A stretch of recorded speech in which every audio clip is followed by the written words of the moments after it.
പ്രിയപ്പെട്ട വോട്ടർമാരെ, എൻ്റെ പേര് Gopakumar P G, Palakkad BJP Palakkad west ജില്ലാ സെക്രട്ടറിയാണ്.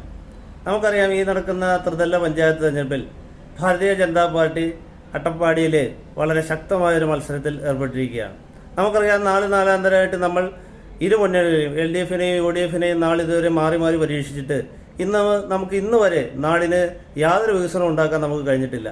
എന്നാൽ ഭാരതീയ ജനതാ പാർട്ടി ഈ അട്ടപ്പാടിയിലെ മുഴുവൻ ജനങ്ങൾക്കും ശക്തമായി ഉറപ്പ് നൽകുന്നു. ഞങ്ങൾ അധികാരത്തിലെത്തിയാൽ നിങ്ങളുടെ വിശ്വാസത്തിനനുസരിച്ച് ഭാരതീയ ജനതാ പാർട്ടി ശ്രീ നരേന്ദ്രമോദി നേതൃത്വം നൽകുന്ന ഭാരതീയ ജനതാ പാർട്ടിയുടെ കേന്ദ്ര നേതൃത്വത്തിൻ്റെ കേന്ദ്ര പദ്ധതികൾ മാത്രമല്ല, ഈ നാട്ടിലെ സാധാരണക്കാരൻ്റെ ജനങ്ങൾക്ക് ആവശ്യമായ മുഴുവൻ പദ്ധതികളും ശക്തമായി നടപ്പാക്കി അഗളി പഞ്ചായത്തിലെ മുഴുവൻ ജനങ്ങൾക്കും, പുതൂർ പഞ്ചായത്തിലെ മുഴുവൻ ജനങ്ങൾക്കും, ഷോളയൂർ പഞ്ചായത്തിലെ മുഴുവൻ ജനങ്ങൾക്കും യാതൊരു വിവേചനവും കൂടാതെ നടപ്പാക്കി തരുമെന്ന് ഞങ്ങൾ ഉറപ്പ് നൽകുകയാണ്.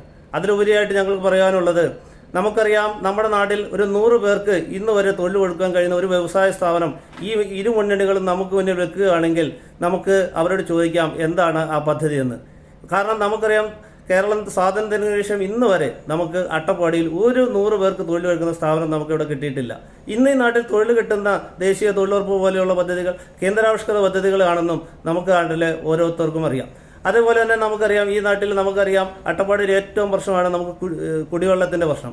കാരണം ഇത്രയും അട്ടപ്പാടി ആലപ്പുഴ ജില്ലയോളം വലിപ്പമുള്ള ഈ അട്ടപ്പാടിയിൽ കുടിവെള്ളം എന്ന് പറയുന്നത് കിട്ടാക്കനെയാണ് പലപ്പോഴും. പക്ഷേ ജൽജീവൻ മിഷൻ പോലെയുള്ള കേന്ദ്രാവിഷ്കൃത പദ്ധതികൾ നമുക്കറിയാം, നമ്മുടെ എല്ലാ വീടിൻ്റെ മുന്നിൽ കൂടെ പൈപ്പുകൾ ഇട്ടിട്ടുണ്ട്. പക്ഷേ ആ പൈപ്പുകൾക്കുള്ളിൽ ഇന്ന് എന്താണ് ജീവിക്കുന്നത് എന്നുള്ള കാര്യത്തിൽ നമുക്ക് സംശയമുണ്ട്. അതാണ് നമ്മുടെ ഇതുവരെയുള്ള ഭരണകർത്താക്കളുടെ ഒരു വിജയമെന്ന് നമ്മളായി കാണുന്നത്.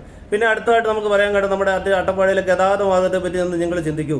നമ്മൾ തൊട്ടടുത്ത് തമിഴ്നാട്ടിലേക്ക്, നമ്മുടെ ഏറ്റവും അടുത്തുള്ള മെട്രോപൊളിറ്റൻ സിറ്റിയായ കോയമ്പത്തൂരിലേക്ക് എത്തിക്കഴിഞ്ഞാൽ നമുക്കറിയാം, ആനകെട്ടി കഴിഞ്ഞാൽ നമുക്ക് ഏകദേശം ഒരു 15-20 മിനിറ്റിനുള്ളിൽ നമുക്ക് കോയമ്പത്തൂർ എത്താൻ കഴിയുമെങ്കിൽ നമുക്ക് 15-20 മിനിറ്റ് കൊണ്ട് ആനകെട്ടിയിൽ നിന്ന് വട്ടലക്കിയിൽ എത്താൻ കഴിയുന്നില്ല എന്നുള്ള നഗ്ന സത്യം കൂടി നമ്മളെല്ലാവരും അറിഞ്ഞിരിക്കണം. അതേപോലെ തന്നെയാണ് നമ്മുടെ ആനകെട്ടി മുതൽ മണ്ണാർക്കാട് മുതൽ അട്ടപ്പാടി ചിന്നത്തടാകം റോഡ്, അതിൻ്റെ അവസ്ഥ നമുക്കറിയാം. കാരണം ഇനി ഒരു കാലത്തും ആ റോഡ് ഈ ഭരണകർത്താക്കളുടെ കാലത്ത് പൂർത്തിയാക്കുമെന്ന് ഭാരതീയ ജനതാ പാർട്ടി വിശ്വസിക്കുന്നില്ല. അതുകൊണ്ട് നിങ്ങളൊരു അവസരം തന്നാൽ ഈ നാട്ടിലെ ജനങ്ങൾക്ക്, നമുക്കറിയാം, നമ്മളെല്ലാം ഇവിടുന്ന് ഈ അട്ടപ്പാടിയിലെ ഏറ്റവും മറ്റൊരു പ്രശ്നം, ഇവിടുത്തെ ജനങ്ങളെല്ലാം കുടി ഒഴിഞ്ഞുകൊണ്ടിരിക്കുകയാണ്. നമ്മൾ ശ്രദ്ധിക്കാതെ പോയൊരു പ്രശ്നമാണ്. അട്ടപ്പാടിയിലെ ഏകദേശം 1/3 പ്രദേശങ്ങളും മറ്റു ജനവിഭാഗങ്ങൾ, അതായത് മറ്റ് കേരളത്തിന് പുറത്തുനിന്ന് വന്ന ആൾക്കാർ അട്ടപ്പാടിയിലെ പല ഭൂമികളും കയ്യേറി വിലയ്ക്ക് മേടിച്ചും മറ്റു റിയൽ എസ്റ്റേറ്റ് മാഫിയകളും മറ്റുള്ളവർ ആ രീതിയിലും അട്ടപ്പാടിയിലെ നല്ലൊരു ഭാഗം ജനങ്ങളും അട്ടപ്പാടിയിൽ നിന്ന് മാറിക്കൊണ്ടിരിക്കുകയാണ്. നമുക്കറിയാം, നമുക്ക് അട്ടപ്പാടിയിൽ നിന്ന് താഴേക്ക് കുടിയേറി കഴിഞ്ഞാൽ ഒരു വിവാഹത്തിന് പെൺകുട്ടിയെ താഴെ നിന്ന് അട്ടപ്പാടിക്ക് തരാത്തൊരവസ്ഥ, അത് നിന്നൊന്നും വളരെ സിമ്പിൾ പ്രശ്നമൊന്നുമല്ല. ഇവിടുത്തെ പലരും അട്ടപ്പാടിയിൽ നിന്ന് താഴേക്ക് പോകാനുള്ള അടിസ്ഥാന പ്രശ്നം എന്താണെന്ന് വെച്ച് കഴിഞ്ഞാൽ, അവരുടെ കുഞ്ഞിനൊരു ചെറുക്കനാണെങ്കിൽ ഒരു പുരുഷന് ഇവിടെ പെൺകുട്ടിയെ കിട്ടുന്നില്ല.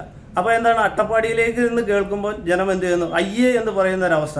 ഈ അയ്യേ എന്നൊരവസരം നമുക്കുണ്ടാക്കി തന്നത് ആരാണ് എന്ന് നമ്മൾ ഓരോരുത്തരും ചിന്തിക്കുകയും, നമുക്ക് ഭാരതീയ ജനതാ പാർട്ടി നിങ്ങൾ ഉറപ്പുവരുത്തുന്നു, പുതൂർ പഞ്ചായത്ത് BJP 14 സീറ്റുള്ള BJP 14 സീറ്റും, അഗളി പഞ്ചായത്തിൽ 21 സീറ്റുകളിൽ 21 സീറ്റും BJP പിടിക്കുകയും, ഒപ്പം തന്നെ ഷോളയൂർ പഞ്ചായത്തിൽ BJP ഗണ്യമായ മുന്നേറ്റത്തിക്കൊണ്ട് ഷോളയൂർ പഞ്ചായത്തും BJP ഭരണത്തിലെത്തുമെന്ന് ഈ അട്ടപ്പാടിയിലെ മുഴുവൻ ജനങ്ങൾക്കും ഞങ്ങൾ ഈ അവസരത്തിൽ ഉറപ്പു നൽകുന്നു.